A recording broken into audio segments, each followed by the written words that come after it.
할렐루야. 네, 감사합니다. 네, 오늘 우리가 레위기 4장을 같이 읽었습니다. 우리가 함께 읽었듯이 레위기 4장은 속죄제와 그 다음에 속죄 제물에 대하여 우리에게 말씀해 주고 계십니다. 속죄제라는 것은 우리가 그 말의 의미는 이미 우리가 잘 알고 있는 것 같이 죄를 범했을 때 또 허물을 알게 되었을 때 여호와 하나님께 속죄를 위하여 드려지는 제사가 바로 속죄제입니다. 그래서 이 속죄제에 드려지는 제물, 희생 제물은 그 제물의 피를 흘림으로 흘리게 함으로 드려지는 제사가 바로 속죄제사입니다.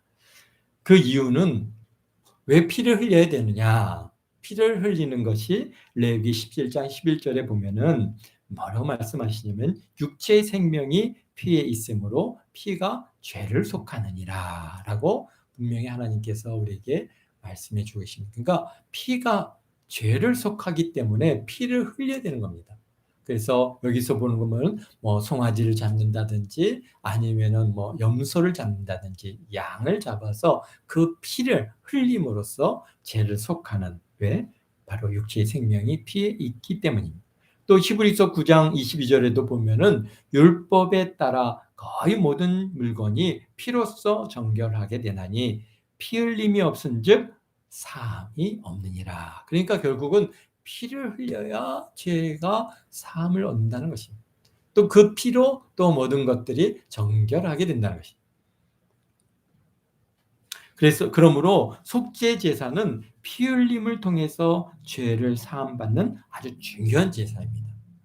이스라엘 백성들, 지금 우리가 이러한 속죄 제사를 드리지 않기 때문에 지금 우리가 읽어가면서 우리에게 피부적으로 쉽게 다 이렇게 와서 닿는 것은 별로 없는데, 그러나 이 유대인들의 경우에는 그들이 이제 제사를 지내야 되는데 어떻게 지내야 되는가라고 하는 문제에 있어서는 아주 이것은 철저하게 그들의 삶과 생활에 아주 밀접한 관계가 있고, 그래서 물론 제사장들이 이제 주로 이루어지는 일들이긴 하지만은, 그러나 일반인들도 자기의 재물을 가지고 가서 그것을 갖다가 잡고 각을 뜨고 그리고 그것을 갖다가 이제 번제단에 올려서 태움으로써 제사함의 은혜를 갖다가 경험해야 하기 때문에 그러한 모든 이러한 제사의 전반적인 내용들은 굉장히 이스라엘 백성들에게 있어서는 아주 굉장히 실질적인 그들의 삶과 생활과 굉장히 밀접한 그런 관계를 갖고 있습니다. 그래서 예수님께서도 율법의 속죄 제사의 법대로 자신을 갖다 어떻게 했습니까? 여기서 보면은 진영 밖에 나가서 다 불로 태우는 것처럼 진영 밖으로 가셔서 거기에서 십자가에 못 박히시고 그리고 그 보배로운 피를 다 흘려 죽으심으로써 많은 사람들의 죄를 대속하여 주셨습니다. 그래서 예수님의 대속의 은혜를 생각하면 바로 오늘 속죄제사를 갖다가 알아가 보도록 하겠습니다. 1절에 보니까 여호와께서 모세에게 말씀하여 이르시되라고 말씀하십니다. 그러니까 여호와께서 모세에게 말씀하여 이르시되, 그러니까 지금 여호와께서 모세에게 속죄 제사에 대해서 지금 말씀해 주고 계십니다. 사실 죄를 지으면 어떻게 됩니까? 죄는 죄의 삭은 뭡니까? 사망이죠. 그래서 아담에게 하나님께서 선악을 알게 하는 나무의 과실을 먹지 말라 명을 하셨는데 그것을 먹는 날에는 정령 죽으리라. 결국은 하나님의 말씀을 폐하는 일은 결국 죽음이라는 것입니다. 그렇기 때문에 여기서 이 죄를 지었다 또는 죄를 범했다, 죄를 지은 것을 알게 되었다라고 할 때 이것은 굉장히 심각한 일인 것입니다. 왜 심각합니까? 죄를 지으면 어떻게 되는 겁니까? 죽는 겁니다. 죽어야 되는 거예요. 그러니까 우리가 생각할 때 정말 이게 뭐 죄를 범할 수도 있지. 어떻게 죄 안 범하고 사는 사람이 어디 있어? 그렇게 이제 우리는 오늘 우리 이렇게 쉽게 생각하고 있는데, 그러나 이 유대인들에게 있어서의 죄라고 하는 문제는 곧 사망으로 이어가는 아주 굉장히 중죄다. 그래서 어떻게 했습니까? 그냥 죄를 범한 사람들은 잡아다가 막 돌로 쳐서 죽이지 않았습니까? 그런 정도로 이 죄라고 하는 문제는 바로 죽음, 죄의 값이 사망이기 때문에 죽음인 것입니다. 그런데 오늘 뭘 말씀해 주고 계십니까? 하나님께서 죄를 지었고 또 죄를 깨닫게 되었을 때 그 죄사함, 죄를 사하는 그러한, 오늘로 보면 우리에게 있어서는 복음이고, 오늘 우리에게서는 예수님의 십자가에서 죽으심으로써 우리가 예수 믿음으로 구원받았다고 하는 이 복음이지만은, 사실 유대인들에게 있어서는 이 속죄 제사는 복음과 같은 것입니다. 왜? 그들이 죽어야 되는데 죽을 길을 피하게 해주시겠다는 거거든요. 우리도 그렇지 않습니까? 우리가 죽어서 지옥 가야 되는데, 그런데 왜? 우리는 다 죄 가운데 태어났고 죄 가운데 살다가 죄 가운데 죽기 때문에 다 우리가 우리의 죄로 인해서 지옥 갈 수밖에 없는 우리들인데, 우리가 그 지옥 가지 않고 어떻게 해요? 천국 갈 길을 열어주신, 이게 복음 아닙니까? 바로 지금 유대인들에게 있어서는 이 사장은 복음과 같은 겁니다. 그들은 죄를 갖다 깨우쳤다, 깨닫게 됐다. 이건 곧 죽음인데, 그 죽음을 피할 길을 오늘 여기에서 말씀하시는 그런, 그러니까 뭐 제사함의 복음은 항상 하나님께로부터 나온다는 것입니다. 그래서 여호와께서 모세에게 말씀하여 이르시되 이스라엘 자손에게 말하 이르되 누구든지 여호와의 계명 중 하나라도 그를 범하였으면, 그럼 어떻게 되는 거예요? 죽어야 되죠. 그러나 그 범하였을 때 이 죄사함의 길을 지금부터 알려주겠다라고 말씀하시는 거죠. 사실 죄를 대신할 수 있는 것이 없습니다. 왜요? 그것을 먹는 날에는 정령 죽으리라 말씀하셨기 때문에, 그런데 죽지 않고 나의 죄를 대신하여서 소나 양이나 염소나 뭐 비둘기나 이가 죽으면 그 죄 사함을 받을 수 있는 길을 지금 열어주고 계신 것입니다. 이것이 바로 복음이 아니면 무엇이겠습니까? 2절입니다. 그래서 누구든지 여호와 앞에 계명 중 하나라도 그릇 범하였을 때, 죄를 범하였으면 죽어야 마땅한데 죽지 않고 살 길을 주시니 그저 감사하고 또 감사할 따르는 것입니다. 3장 여기에 보면은 여러 계층의 사람들의 죄의 문제와 그 죄사함의 그 속죄제에 대해서 말씀하고 계신데요. 보면은 어느 때 이제 이런 속죄 제사를 드리냐, 바로 여호와의 계명 중에 하나라도 그릇 범하였을 때, 또 부지 중에 허물이 있음을 깨닫게 되었을 때, 13절에서 14절에 이제 말씀하고 계시죠. 그 다음에 또 성별 의식이나 위임식, 임직식, 또 제단을 거룩하게 할 때, 이거는 출애굽기 우리 29장에서 이미 보아서 아는 것이고요. 또 뭐 여러 가지 중요한 날, 대속죄일이라든지 유월절이라든지 이럴 때 이제 속죄 제물을 잡고 속죄 제사를 거기서 드리게 되어 있습니다. 어떤 사람들이 무엇을 여기서 드립니까? 보니까 그룹이 여기에서 네 그룹을 갖다가 말씀하시는데, 첫 번째는 제사장이죠. 제사장이 이제 범죄했다. 여기 3절에 보면 제사장이 범죄하여 백성의 허물이 되었으면 그가 범한 죄로 말미암아 어떻게 된다고요? 흠 없는 숫송아지로 속죄 제물을 삼아 여호와께 드릴지니라. 그러니까 제사장의 경우에는 뭘 드립니까? 숫송아지를 이제 속죄 제물을 삼아서 여호와께 드리는. 제사장이라고 해서 그들이 온전한 사람들이 아니지 않습니까? 그러다 보니까 그들이 이제 범하게 되고 죄를 범한다든지 또 하나님의 율법을 갖다가 범한다든지 이런 그 죄를 범하는 경우들이 발생하는 것이죠.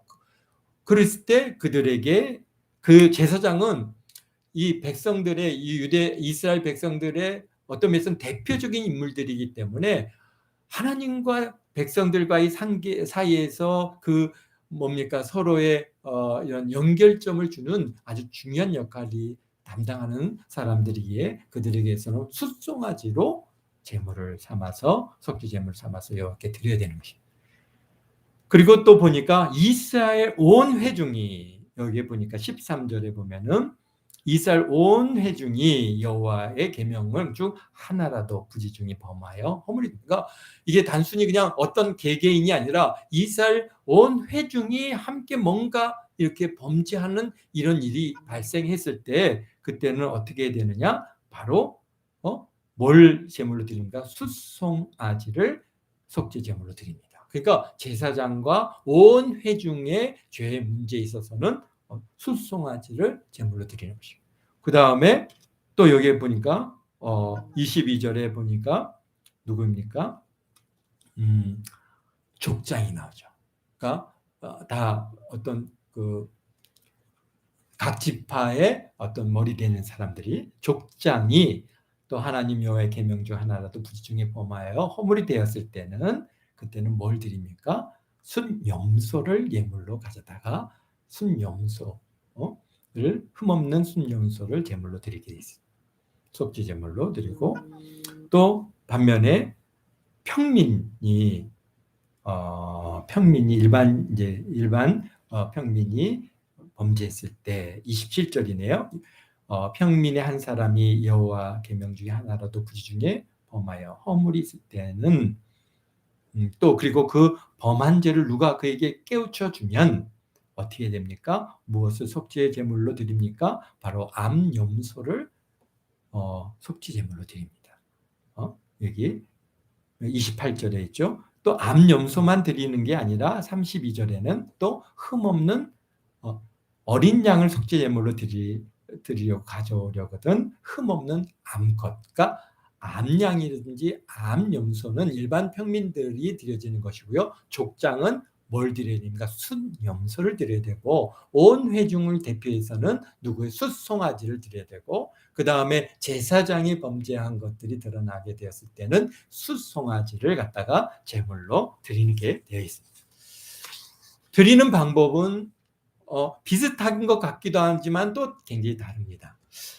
보니까 이게 드리는 방법은 제사장의 이제 속죄 제물로 숫송아지를 드릴 때는 어떻게 합니까? 역시 이제 기본적인 것은 여기에 보니까 4절에 숫송아지를 회막문 앞 여호와 앞에 끌어다가 그 숫송아지의 머리에 안수하고 그것을 여호와 앞에서 잡을 것이요. 그리고 여기 보면 제사장이 손가락에 그 다음에 5절에 기름 부음 받은 제사장은 그 숫송아지의 피를 가지고 회막에 들어가서 그러니까 이제 숫송아지를 잡을 때 그릇에다가 피를 받는단 말이죠. 피를 받아가지고 그 제사장이 지금 어디로 들어갑니까? 회막 안으로 들어갑니다. 회막 안으로 들어가서 이 제사장이 드리는 이 속죄 제물의 경우에는 회막 안으로 들어가서 휘장, 지성소와 성소를 가르고 있는 그 휘장 그 앞에 7번 피를 찍어서 뿌립니다. 왜? 제사장은 주로 이제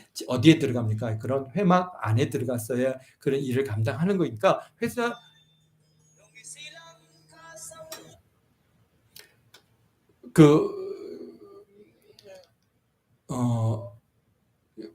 제사장은 제물 피는 회막 안으로 들어가서 휘장 앞에 7군데 이제 피를 뿌리고 그리고 그 제사 휘장 바로 앞에 뭐가 있습니까? 향단이 있습니다. 여호와의 제단인 향단인데 그 향단 뿔에 4군데 피를 바르고 그리고 그 나머지 피는 다 이제 회막과 회막문 사이에 있는 그 번제단 밑에 다 뿌려서 그래서 다 쏟고 그리고 이제 송아지의 모든 내장 안에 있는 모든 기름을 싹 걸어냅니다. 콩팥 간에 붙어 있는 거 또는 등에 붙어 있는 거 내장에 붙어 있는 기름들 이런 것들을 다 기름을 다 끌어내서 그것은 번제단 위에서 하나님 불로 태우게 돼 있습니다. 그러면은 기름 타는 냄새가 팍 올라가겠죠. 그리고 나머지 이제 가죽과 그 다음에 모든 고기 이 나머지는 전부 다 영문 바깥으로 가져갑니다. 여기서 보니까 이제 12절에 심지어는 똥까지도 그 송아지 전체를 다 진영 바깥 재버리는 곳 정결한 곳으로 가서 불로 나무 위에 사르되 곧 재버리는 곳에서 불사를 지니라. 그래서 이 번제와 똑같습니다. 번제도 똑같이 이렇게 진영 바깥으로 가지고 가서 그것을 갖다가 태우게 돼 있는 것 전체를 다 태웁니다. 바로 지금 우리 예수님의 그러한 속죄의 은혜가 여기서 그대로 우리에게 투영되어 있음을 보게 되는데요. 예수님께서도 어디에요? 성문 바깥 바로 골고다의 언덕에 올라가서 거기서 십자가에서 모든 피를 다 쏟으시고 죽으심으로써 우리의 죄를 대속하시는 대속의 은혜의 방법이 바로 지금 그러한 진영 바깥으로 모든 고기를 가져가서 거기서 불태우는 것입니다. 그 다음에 여기에 보니까 온 회중이 이스라엘 온 회중의 범죄의 경우에도 우리 제사장의 그러한 속죄제와 아주 동일합니다. 거기서도 숫송아지를 가지고 와서 그 다음에 안수하고 그리고 그 피를 받아서 잡고 피를 받아서 회막 안으로 들어가서 휘장 앞에 7군데에 피를 뿌리고 또 분향단 그 뿌리에 바르고 그리고 나머지 피는 번제단 위에 다 쏟아서 그것을 갖다가 쏟고 그리고 역시 기름도 다 긁어내서 어떻게 합니까? 번제단에서 다 태우고 그리고 모든 고기도 어떻게 합니까?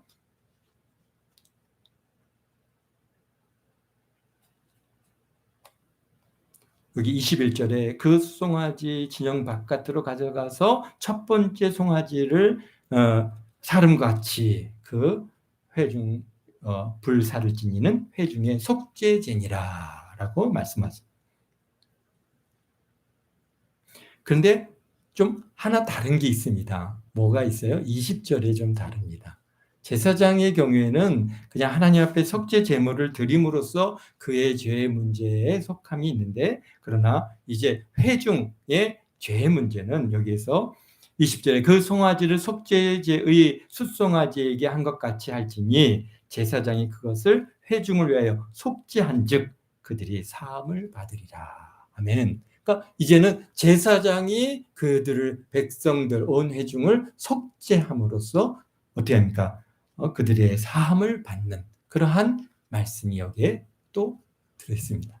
그리고 이제 족장의 경우에는 뭘 드립니까? 족장의 경우에는 염소를 가지고 와서 머리에 안수하고 그것을 여호와 앞에서 잡고 그 다음에 제사장은 그 피를 갖다가 받아서 이번에는 어디에다 뿌립니까? 번제단에 뿌립니다. 번제단. 여기 25절에 보면은 속죄 제물의 피를 손가락으로 찍어 번제단 뿔에 바르고 그 피를 번제단의 밑에 쏟고 그리고 모든 기름을 화목 제물의 기름과 같이 제단 위에 불사를 지니 이같이 제사장이 그 범죄한 죄에 대한 그들을 위하여 속하였은즉 그 사함을 얻으리라. 아멘.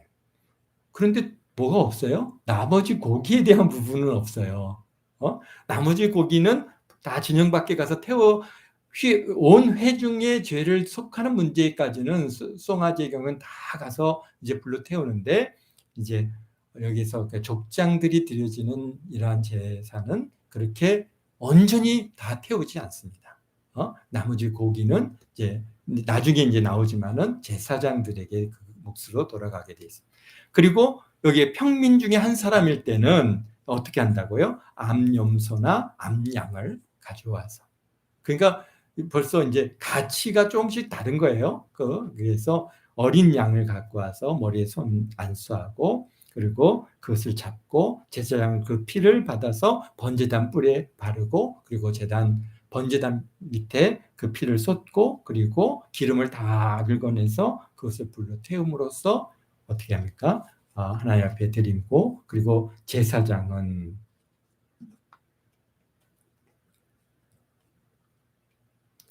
여기 그 31절에 후반부에 보면 제사장이 그를 위하여 속한즉 그가 사함을 받으리라.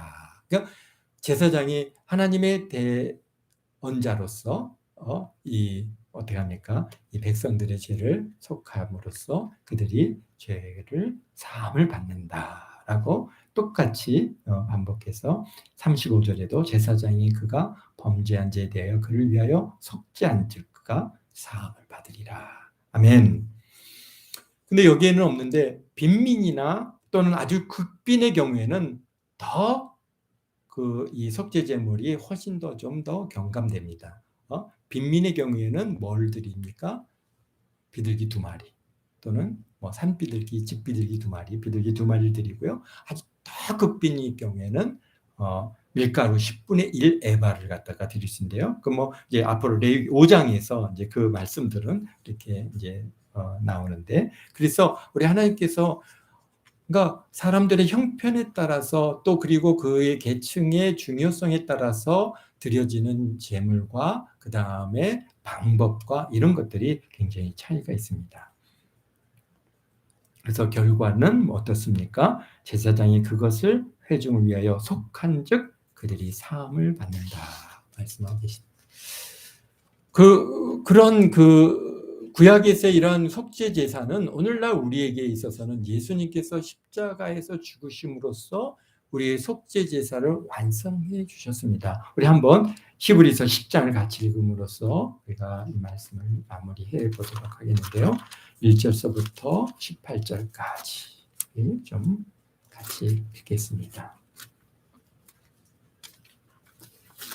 히브리서 10장입니다. 히브리서 10장 1절입니다.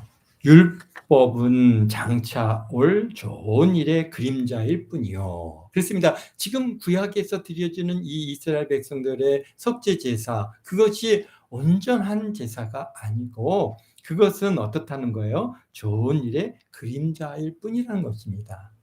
그들이 매일같이 번제를 드리고 화목제를 드리고 속죄제를 드리지만은 사실 여기서 말씀하신 것처럼 여기에 뭡니까? 참 현상이 아니므로 해마다 드리는 같은 제사로는 나오는 자들은 언제나 온전하게 할 수 없느니라. 그러니까 그들이 매일 그렇게 드려지고 또 매년마다 드리지만 그러나 그것으로 그들을 온전케 할 수가 없는 그냥 그림자를 그들이 실행하는 거에 지나지 않는다는 것입니다.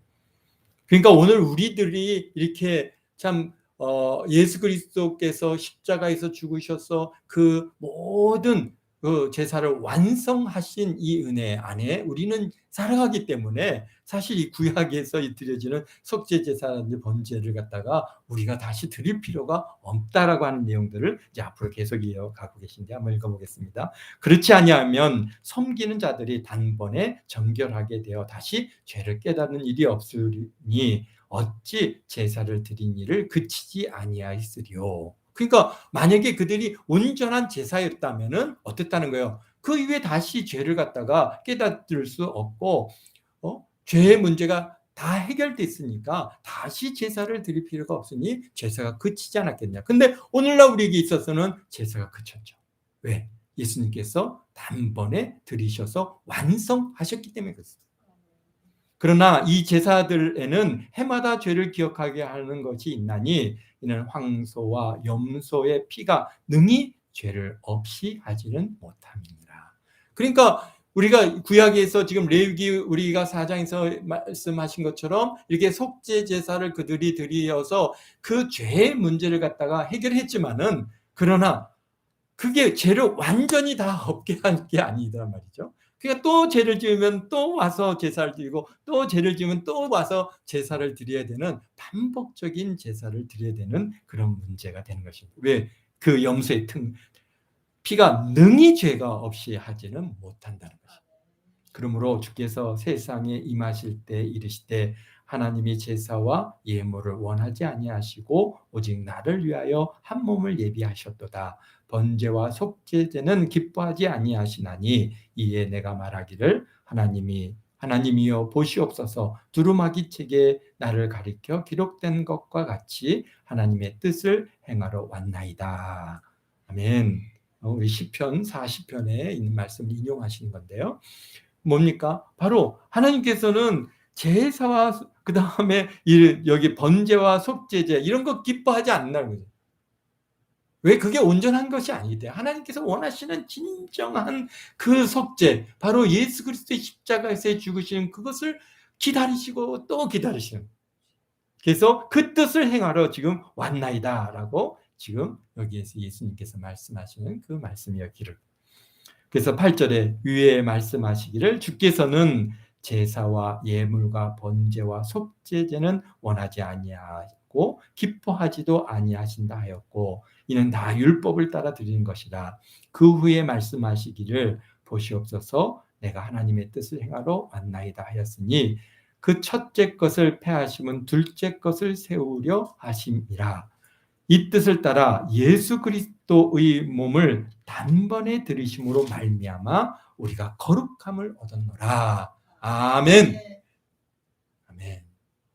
그 속죄제 이 지금 레위기에서 주시는 것은 바로 이 예수님을 갖다가 예표하는 것이고 예수님이 드려지는 이 온전한 제사의 그림자란 말이죠. 그러나 오실 일을 기다리면서 너네들이 반복적으로 그렇게 제사하고 속죄제물을 드림으로 오실 일을 사모하고 알고 준비하는 그런 뜻에서 그림자로 주셨는데 그 진짜 예수님이 오셨음에도 불구하고 그들은 그림자만 붙들고 있는 결과를 갖고 오게 된 것이죠. 그러나 오늘 우리들은 바로 예수 그리스도의 몸을 단번에 들이심으로 말미암아서 우리가 거룩함을 얻었습니다. 그러게 우리를 뭐라고 부르니까 거룩할 성도라고 우리가 부르는 것이죠. 그래서 제사장마다 매일 서서 섬기며 자주 같은 제사를 드리되 이 제사는 어찌하라 죄를 없게 하지 못하거니와 오직 그리스도는 죄를 위하여 한 영원한 제사를 드리시고 하나님 우편에 앉으사 그 후에 자기 원수들을 자기 발등상이 되게 하실 때까지 기다리시나니 그가 거룩하게 된 자들을 한 번의 제사로 영원히 온전하게 하셨느니라. 아멘. 그렇습니다. 우리 예수님께서 그리스도는 죄를 위하여 영원한 제사를 드리셨습니다. 그래서 그 한 번의 제사로 우리를 영원히 어떻게 했다고? 온전하게 하셨습니다. 할렐루야.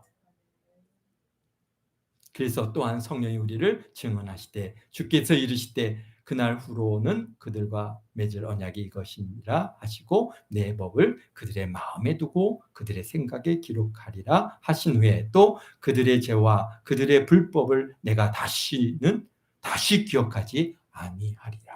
아멘. 얼마나 놀라운 일입니까? 하나님께서요 우리 예수님의 십자가에서 죽으시는 그 단번에 온전한 제사, 영원한 제사를 통해서 우리의 죄를 갖다가 다 속하시고 우리는 이제 어떻게 한다고요? 우리의 죄와 우리의 불법을 내가 다시는 기억하지 아니하시겠다.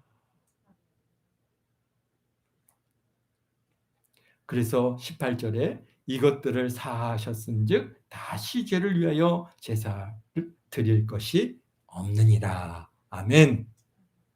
그래서 오늘 우리가 드려지는 모든 예배는 감사 예배입니다. 하나님께서 우리에게 이 대속의 그 은혜, 속죄의 그 놀라운 그런 영원한 온전한 그런 대속의 은혜에 우리는 그저 감사하고 또 감사하고. 우리가 뭐 한 게 있습니까? 우리가 우리의 몸을 드렸습니까? 우리의 피를 흘렸습니까? 우리의 피를 흘린들 우리의 죄를 없게 할 수가 없습니다. 왜? 죄의 값은 사망이기 때문에 우리는 당연히 죽어 마땅한 우리들인데 바로 예수님께서 그 거룩하신 부여 죄 없으시는 그 온전한 그 피를 흘려 주심으로써 우리의 죄를 대속하시고 그분께서 영원한 제사입니다. 한 번에 우리 죄를 위하여 한 영원한 제사를 드리심으로써 우리가 이제는 어떻게 해요? 영원히 온전하게 되었다라고 하시는 이 놀라운 축복, 이 복음이 오늘 우리에게 주시는 은혜가 아닐 수 없습니다. 이게 우리 제사함의 은혜를 입은 우리 동안교 모든 성도들 그저 감사하고 또 감사하고 또 감사하며 살아가시는 저와 여러분 모두가 되시기를 주의 이름으로 축원드립니다. 축원드립니다. 기도하겠습니다. 거룩하신 아버지 하나님 감사합니다. 오늘도 이렇게 귀한 날 주시고 참 우리의 죄를 대속하셔서 십자가에서 그 영문 밖에 나아가셔서 십자가에 못 박혀 죽으시고 그 모든 피와 물을 다 쏟으시고 우리를 대속하신 그 놀라우신 은혜를 아버지 하나님 감사하고 찬양하고 영광 올려드립니다. 아버지 하나님이여 우리 동안교회 모든 성도들 참으로 하나님의 이 놀라운 축복과 대속의 은혜를 아버지 입고 오늘 하루하루를 살아갑니다. 우리에게 주신 이 영원한 영생의 축복 아버지 하나님 무엇으로 이것과 바꿀 수 있겠나이까. 참으로 이 놀라운 축복과 은혜 오늘도 감사 내일도 감사 주님 앞에 서는 그날까지 감사로 살아가오니 주님 영광 홀로 받아 주옵소서. 이 한 주간도 우리 동안교 모든 성도들에게 한량 은혜를 더하시고 우리 하나님께서 저들의 삶에 아버지 하나님의 좋은 것들로 넘치도록 채워주시고 가장 좋은 것들로 안겨주시고 입혀주시고 먹여주셔서 나가도 복을 받고 들어와도 복을 받고 하는 일마다 다 복 있는 우리 동안교 모든 성도들 다 되게 하시고 참으로 이 대속의 은혜 이 감사가 얼마나 우리 마음속 깊이 뼈저리게 아버지 각인되어지는 그런 은혜가 있게 도와주시기를 원합니다. 주님 홀로 영광 받아 주옵소서. 아버지 하나님께서 우리 동학교회 성도들 또 다음 주일 모일 때까지 주님께서 눈동자 지켜주시고 모든 위험과 사고부터 지켜주시고 우리 하나님께서 주신 이 영원한 생명을 마음껏 누리고 참으로 이 정죄하고 참 우리를 죄로 아버지 하나님 우리 꽁꽁 묶어가는 이 어둠에 있었던 악한 영에서부터 우리가 자유함을 얻고 우리 아버지께서 다시는 죄를 기억지도 아니하신다 하신 이 말씀을 우리 마음판에 새기고 아버지 하나님의 자유함을 누리는 우리 동안교 모든 성도들 다 되도록 축복하심을 감사하며 예수님의 이름으로 기도드리옵나이다. 아멘.